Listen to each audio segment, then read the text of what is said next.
Hello, my name is John Vanderstar. I'm a retired partner at the Washington law firm of Covington and Burling, and I'm here today to interview Harry McPherson, Harry C. McPherson Jr., now of Washington, originally of Tyler, Texas.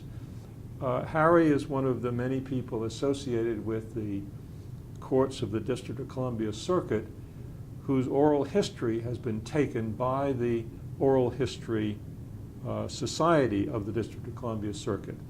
And I conducted those interviews back in 2003. That oral history, the transcript, and the transcripts of many other such interviews can be seen in full on the Historical Society's website, which is www.deltacharliehs.org, dcchs.org, and you'll find Harry's resume and mine along with the transcript. What we're doing today is identifying some points that were raised in those interviews and asking Harry to expand on some of the discussions and to reflect on current affairs as they relate to the subjects we've covered in the interviews back in 2003. Today is October 14th, 2010, and I'm honored to be interviewing, once again, Harry McPherson. Good morning, Harry. Good morning, John. I'd like to begin by talking about the process of the Senate. I think if you said the word Senate to a lot of people nowadays, the word that comes to mind, word association that comes to mind would be gridlock, and maybe another phrase, 60 votes. People might think that you only need 51 votes to pass legislation, but in the Senate these days that doesn't seem to be the case. Is that a phenomenon of our times, or is that a phenomenon of the way the Senate works now and back in your day? When I came to Washington, that 60 number was 67, so it was even worse. And there were people who wanted desperately to change it. Senator Anderson of New Mexico, one of Lyndon Johnson's friends and supporters on most issues, tried every first day of a new Congress to force a vote on rules. The question that he wanted answered in the affirmative is, does the Senate have the right at the outset of a new Congress to make its own rules without being hamstrung by the rules of the Senate before, of the Congress before. The argument against Anderson was that the Senate is a continuing body. Since 2/3 of its members continue over and only 1/3 have to run every 2 years, the idea is that the Senate carries over its rules from one Congress to the next. That was the Southern view. That was the conventional view. Lyndon Johnson had that view. A number of small state senators had that view and supported a tough, high filibuster level. I mean, a cloture level where you had to get a considerable vote. One of the first speeches I ever wrote on rules, and I wrote a lot of them over the years, was for the brand new Senator Dan Inouye from Hawaii. He was for the high number cloture requirement rule for anything that would do that, because it empowered a little state like Hawaii. Sure. And so southern states, western states with small populations, little states, very often had senators who supported a high number. You also had the idea that it continues to this day, that gridlock is another word for cooling off heated legislation, keeping the Congress from doing something rash.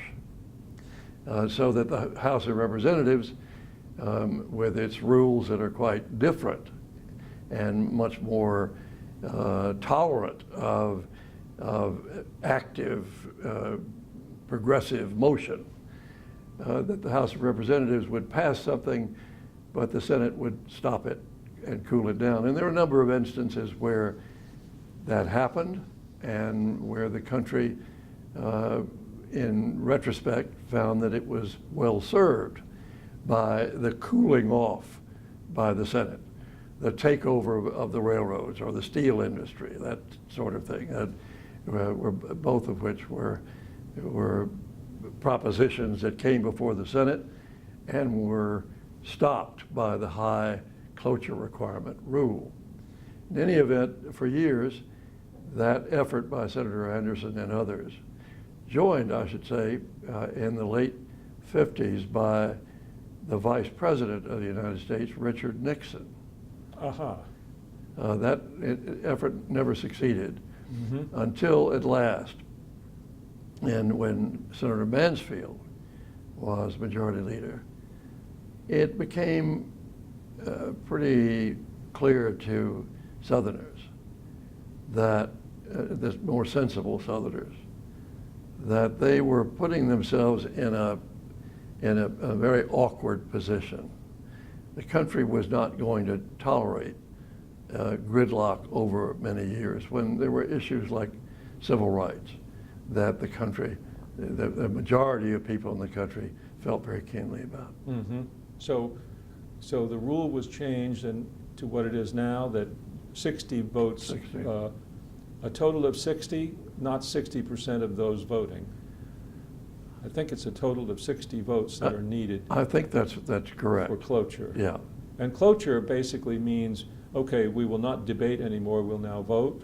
It means that there will be a certain amount of time given to each senator, a very limited amount of time, an hour, 2 hours, something like that, on this particular question, on whether to cut off debate and vote. You have, each senator has an hour or two to speak, but at the end, when that is done, then there is a vote on whether to curtail further debate. And if that passes, then you vote on the legislation itself. Okay. Well, do you recall any time before the present when the 60 votes was automatically what was needed to get legislation passed? In the day of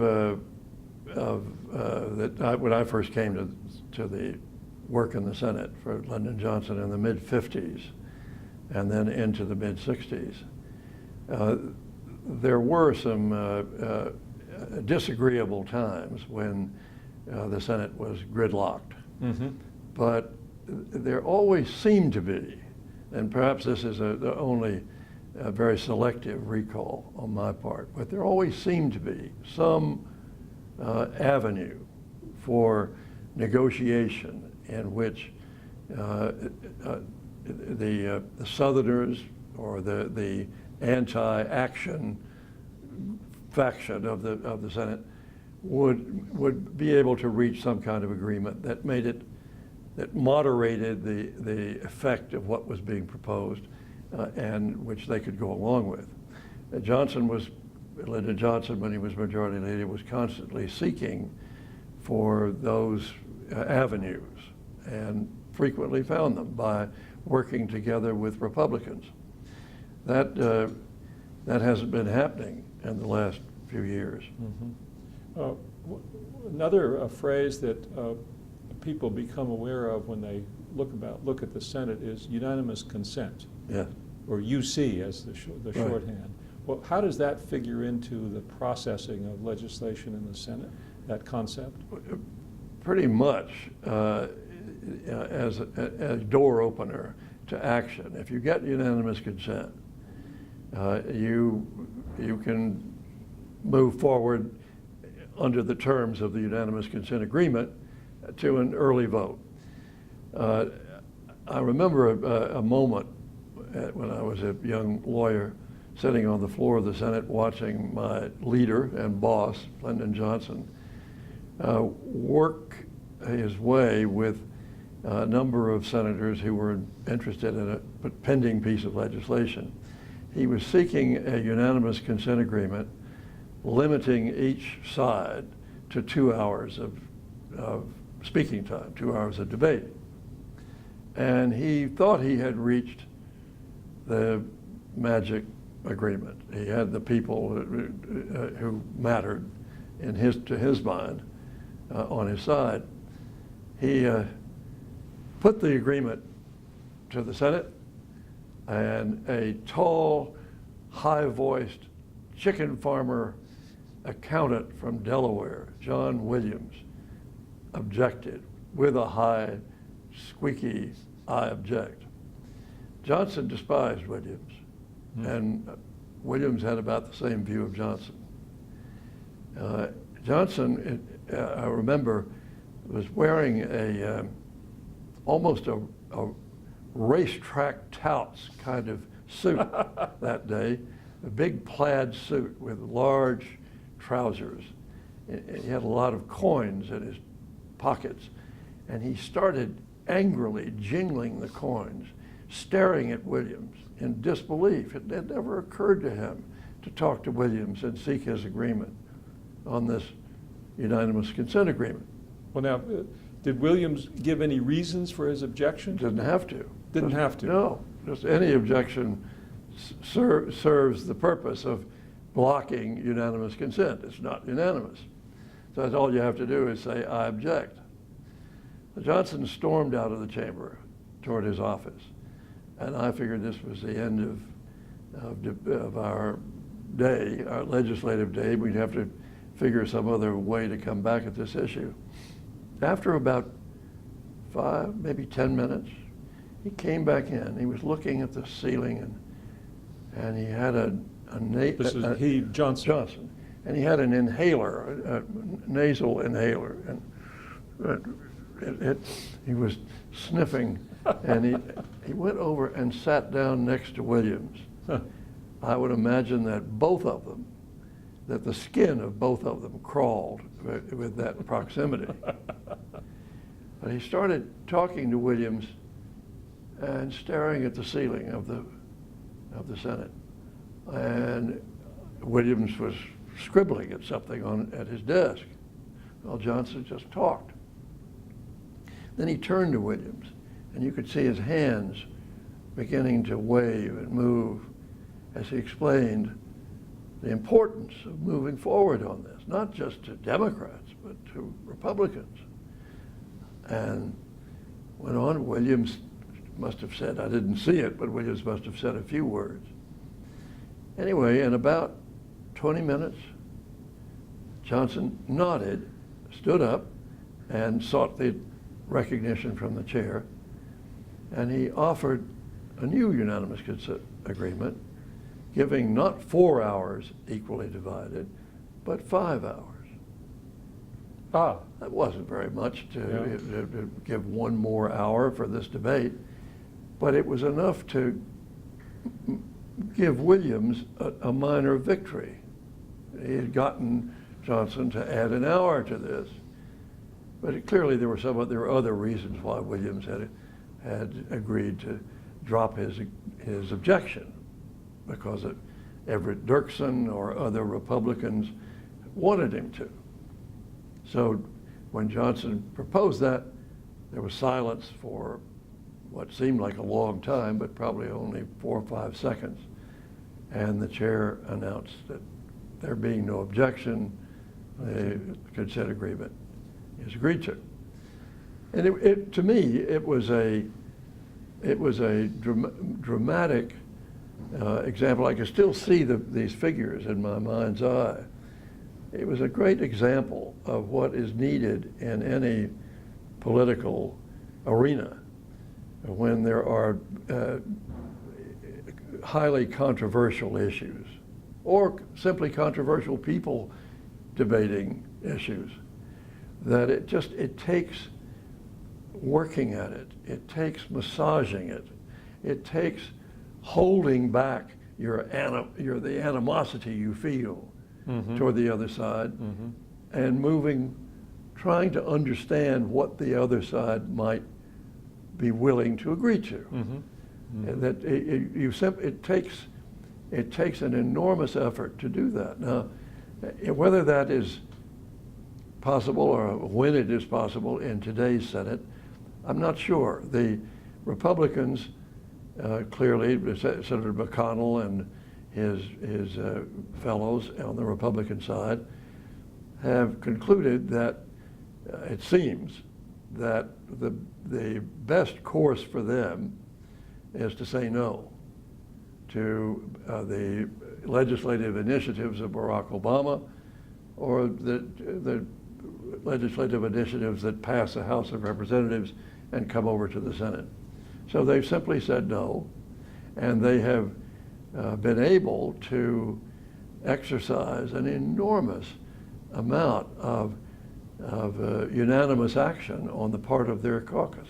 They get people whom you might think would support whatever is being proposed to vote no, along with their fellow Republicans. And so whether that means that the kind of process that I was describing on the part of Lyndon Johnson and John Williams simply is not available to Senator Harry Reid or others. But on the other hand, maybe it is. Maybe we'll find out if in this election to come there is a major change in the makeup of the Senate. And let's say the Democrats narrowly maintain their majority, but only by 1 or 2 votes. That may argue for more willingness to negotiate and compromise. Some people think it will. I don't know. We'll just have to see. And we're talking not about the substance of legislation, but about the procedure that's to be followed in the Senate to deal with the substance of legislation. That's exactly right. Which is, I guess, what makes a lot of people upset about the way the Senate operates is that we're not talking about blocking the substance. We're talking about not letting the substance even come to the floor for discussion. That's right. To go back to the unanimous consent and the story about Senator Williams, what happens if unanimous consent cannot be achieved? Can't the Senate function in some other way? It can, but you're back in the original filibuster prone situation. I mean, you're simply trying to get legislation through. If the other side feels strongly against it, they're going to continue debating it until finally the leadership that wants it gives up. It can't any longer justify keeping that legislation on the floor, and so it simply moves to substitute another bill and take it up. Now, there is a different way of approaching that, and that is to force the hand of the filibustering side. Make them really filibuster. 24 hours a day. Yeah. And that's been done. It's really, I can testify to personal experience, it's an exhausting enterprise. Cots are brought up and put into rooms off the Senate floor. The floor itself is occupied by a speaker for the filibustering side, a watchdog senator for the side that wants the legislation, and the chair and a few clerks. That's it. At 3 o'clock in the morning. I didn't see it personally, but Johnson told me that one day when he did this, when he put the Senate into this overnight role, at about 3 in the morning, he thought he would just see what was going on. And I think it's possible he was thinking that if the speaking side had gone to sleep, that the Johnson side, the man sitting on the floor holding down that side, might simply move third reading of the bill. And so Johnson pushed open the door, he said, at his side of the chamber. And about that time, Richard Russell, the leader of the Southerners, who was leading the filibuster, pushed open his door on his side with the same thing in mind. Clearly, if the Johnson watchdog had fallen asleep, then the Russell speaker could have moved that the Senate proceed to the consideration of some other bill, and you would have lost all the momentum, the parliamentary momentum that you had. Well, now, if the filibuster is actually going on, first of all, does it have to be one senator speaking, or can the senator trade off with other people? He can trade off with others. So Sure. you don't have a problem where one person's got to get up and talk for 24 hours or whatever. No, as long as the person who's up there can yield to a colleague, or he can even ask unanimous consent that when I quit, Senator Vanderstar be recognized, and that normally that can happen. I mean, as long as people want to talk to filibuster, they can do that. And it's not necessary that there be a quorum present? No. Because I thought I'd read somewhere there's been some discussion lately about trying to abandon the filibuster, the cloture rule. Right. And of course, that's not likely to happen. But I thought there was something about you need a quorum before, which is why Senator Reid, for example, doesn't put the Republicans to the test. If you're really playing a hard ball, then the leader or a senator on the side of moving forward will suggest the absence of a quorum. And when it turns out, as it would normally, that there is an absence of the quorum, the leader can ask the presiding officer to order the sergeant at arms to go secure the attendance of all members, and that drags everybody off the cots and brings them in a very bad mood into the Senate chamber. Oh, gee. What a mess! What a mess! Right. So you were working at the Senate when some of these historic filibusters on civil rights and that sort of thing took place? Yes, I went home at about 2 in the morning when Strom Thurmond was filibustering, came back about 7, and he was still going. And that was, I think that was the longest single filibuster that I ever observed. I used to have to sit on the floor when the Southerners were running a kind of an all parties filibuster, yielding to one another and one senator following another. I remember listening one day to the other senator from South Carolina, a portly populist, actually, but someone who, like everybody else from the South, felt he had to vote against civil rights legislation, but did vote for most liberal or progressive economic legislation. Olin Johnston was his name. And he had a peculiar habit as he read his speeches of dropping his voice at the end of each line of type, so that he would say, on in 1879, when the Senate came to order, it was said that he would quit at the end of each line of type, so it took a long time for Olin to make a speech. Anyway, he finished, and he was succeeded by his very much disliked South Carolinian colleague, Strom Thurmond, who just picked up with a ferocious attack on the civil rights bill that was being talked about.